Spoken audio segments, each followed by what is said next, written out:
안녕하세요. 여러분의 부동산 투자 시간을 줄여드리는 청개구리의 부동산 이슈 5분 브리핑 시간입니다.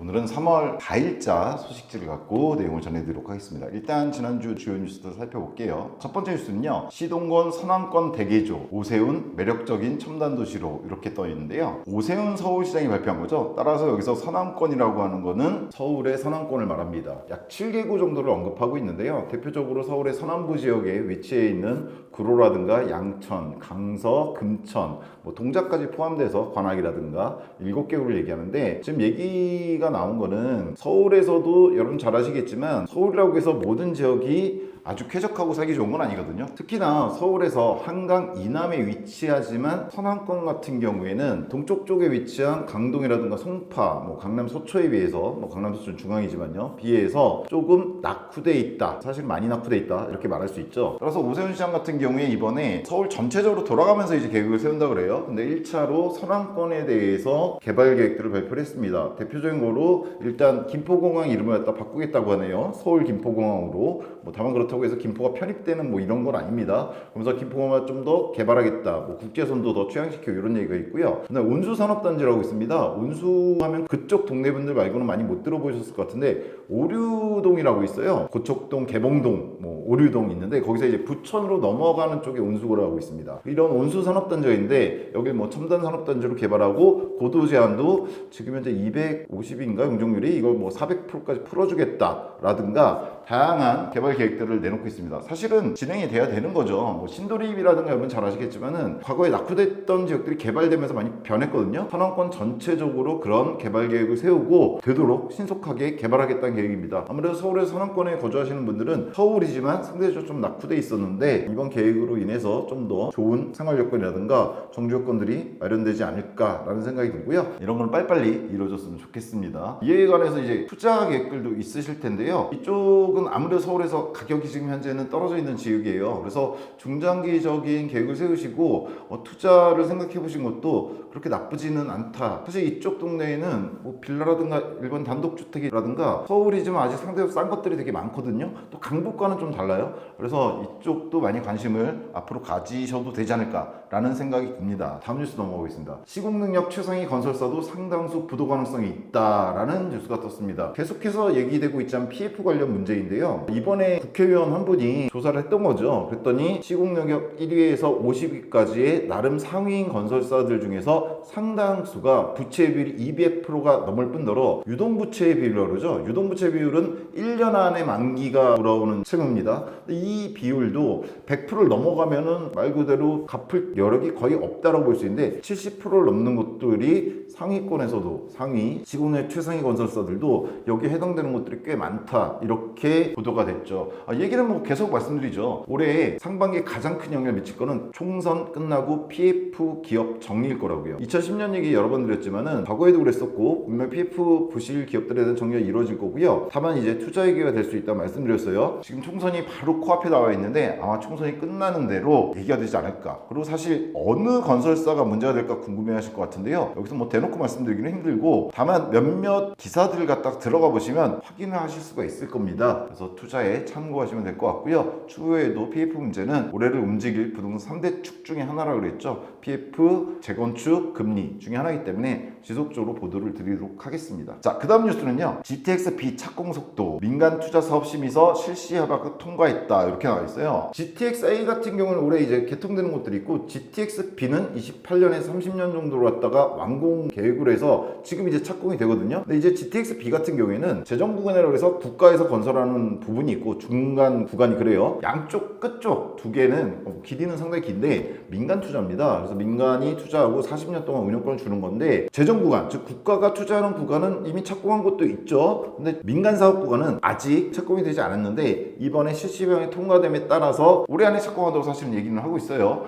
착공 가능성이 높아졌다, 이렇게 보시면 될 것 같습니다. 누누이 말씀드리지만 GTX-T, E, F보다는 A, B, C에 관심을 기울이셔야 되고요. B 같은 경우에는 동서로 쭉 연결되는 거예요. 그래서 동쪽하고 서쪽 부분에 해당되는 지역들 같은 경우에 부동산 가격이 중기적으로 상승 가능성이 높습니다. 따라서 그쪽에 거주하시는 분들은 물론이고 투자를 생각하시는 분들도 눈여겨서 보셔야겠죠. 자, 다음 뉴스입니다. 단지명만 20글자, 입주민도 헷갈리는 아파트 이름 바뀔까? 이거는 뭐 가끔씩 나오는 얘기인데요. 단지 이름 얘기하다 보면요, 상당히 길어요. 이번에 뭐 로또청이라고 얘기됐던 개포 DH 같은 경우에도 정확한 이름은 개포 DH 퍼스티어 아이파크.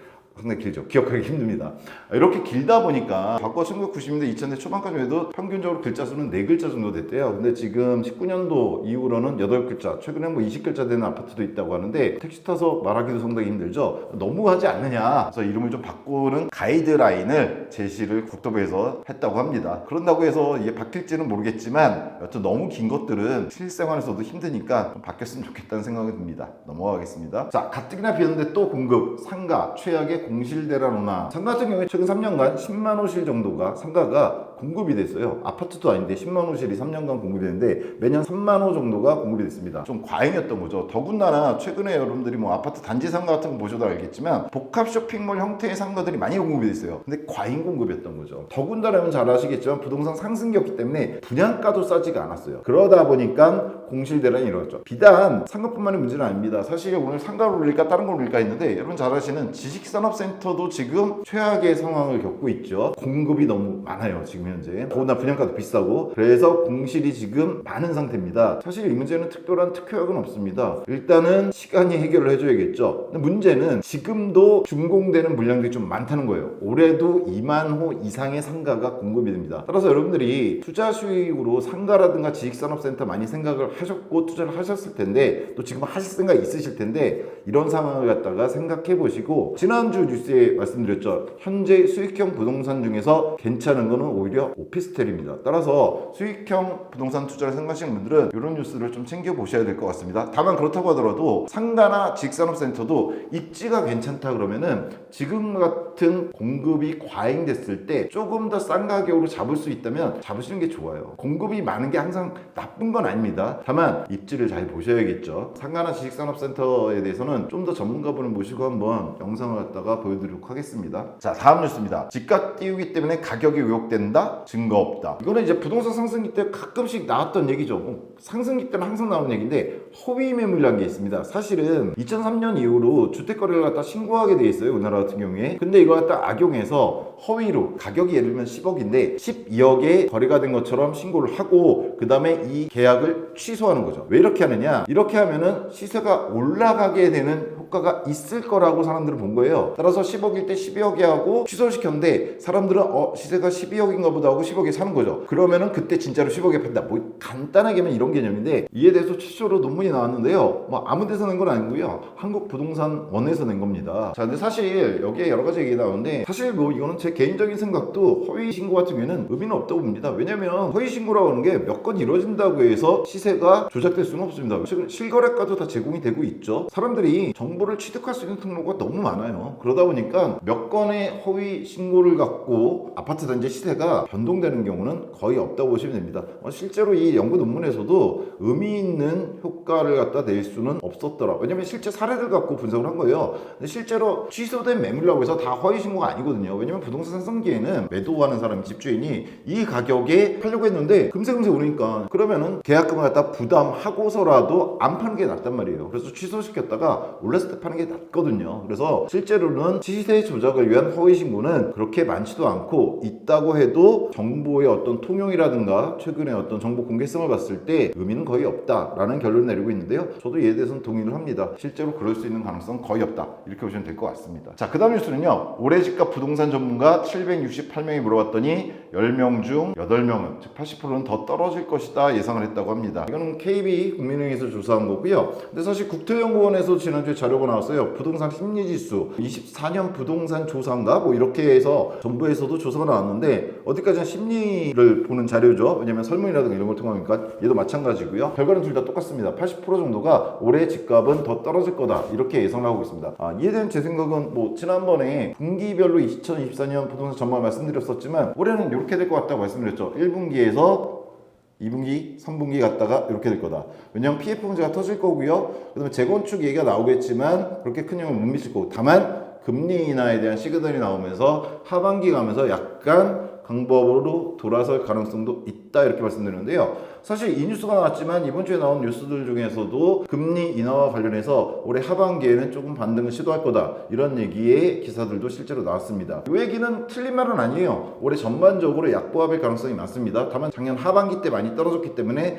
올해 뭐 심각하게 떨어질 것 같지는 않고요. 제 생각에는 그냥 약보합세 정도, 그 다음에 PF 사태가 해결되는 상황, 그 다음에 미분양이 해결되는 상황에 따라서 조금 지지부진하다가 하반기가 되면은 약간의 금리 인하와 더불어서 반등 시그널이 나오지 않을까 이렇게 생각을 합니다. 그 다음 마지막 뉴스는요. 부동산으로 돈 벌기 어렵네. 101만 명 몰린 로또 그 결과는 지난주에 가장 핫한 거였죠. 개포 DH 아이파크의 3세대 39제곱미터, 59제곱미터, 132제곱미터에 총 101만 명이 청약을 신청했습니다. 평균 33만 대 1 정도가 나왔고요. 그 중에서 가장 경쟁률이 높았던 59제곱미터는 50만 대 1이 넘었죠. 말 그대로 로또였죠. 당첨된다면 왜 로또인지는 지난 영상에서 말씀드렸습니다. 자, 결국은 101만 명이 몰렸는데 누군가는 됐겠죠. 지난 시간에 한번 청약해보시라고 말씀드렸었는데 무슨 이고 하니까 저도 넣어봤습니다. 당연히 떨어졌고요. 일단 행복했던 한 3일간이었던 것 같아요. 발표할 때까지 여러 가지 상상하면서 꿈을 꿀 수 있었죠. 자, 이 결과는 중요한 건 그거죠. 지금도 시세 차익이 어느 정도 보장된다면 생각해보세요. 132제곱미터 같은 경우에는 당장 3월 8일 날 내야 되는 계약금만 2억이 넘는 현금을 갖다 준비되어야 됐던 거거든요. 그런데 그 132제곱미터에만 33만 명이 몰렸습니다. 이 얘기는 지금도 괜찮은 시세 차익이 있는 청약이라든가 혹은 부동산이 있다면 투자할 수 있는 사람들은 많다는 얘기입니다. 그래서 지금 부동산이 약간 침체기이긴 하지만 수익이 날 수 있는 혹은 투자 가치가 있는 부동산을 찾으려는 노력은 계속돼야 된다라는 걸 갖다가 보여주는, 역설적으로 강하게 보여주는 결과가 아니었나 이런 생각이 듭니다. 네, 여기까지 지난주 부동산 이슈들이었고요. 이번에는 아름지 이슈들을 보겠습니다. GTX-B 착공식 개최한다. 3월 7일. 아까 GTX-B 얘기 나왔죠? 예, 그 얘기입니다. 오늘자 송도국제도시에 개발 확정된 최소 8천억짜리 초대형 리조트 뭐 협약을 맺었다는 얘기인데요. 테르멘가 하는 곳입니다. 그러면 좋을 것 같아요. 4계절 동안 놀 수 있는 그런 거리입니다. 그 다음에 청라 영상문화복합단지 1.3조 투자 확정이다 그랬는데요. 투자 유치 기념 행사를 했다고 해요. 외국에서 했다고 하는데 역시나 들어가 보시면 협약서 같은 거 맺었다 이런 얘기입니다. 자, 그 다음 뉴스는요. GTX-D 2 플러스 공항철도 9호선 제2공항철도 정리했다고 했는데 D 같은 경우는 계속 말씀드리지만 의미는 없습니다. 근데 계속해서 정리하는 글들이 올라오고 있어요. 미래를 위한 투자 가치로 보시고 들여다보시는 거 괜찮을 것 같습니다. 자, 1109 송도 자이풍경채 분양가가 드디어 나왔습니다. 그라노블이죠. 1109의 첫 분양인데 대략 84제곱미터 기준 8억 초반부터 저층이냐 고층에 따라 다르겠죠. 8억 초반부터 8억 중후반까지의 가격이 형성되어 있습니다. 예상했던 분양가가 거의 그대로 나왔고요. 더군다나 얘 같은 경우에는 발코니 확장비가 포함된 가격입니다. 최근에 있었던 송도라든가 괜찮은 어떤 단지들 분양가에 비해서는 조금 확장비 정도만큼 조금 저렴한 가격이 나왔다 이렇게 보시면 되고요.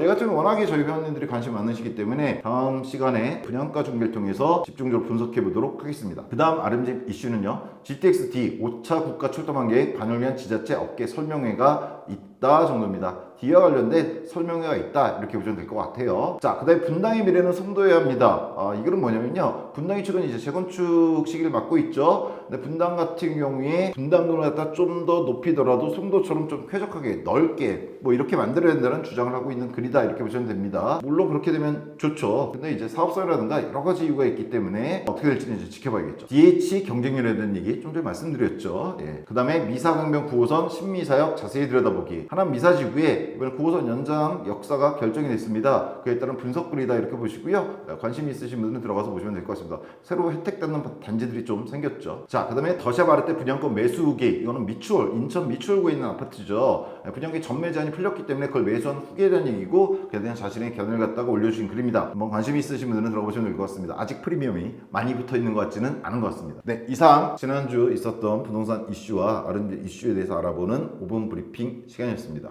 감사합니다.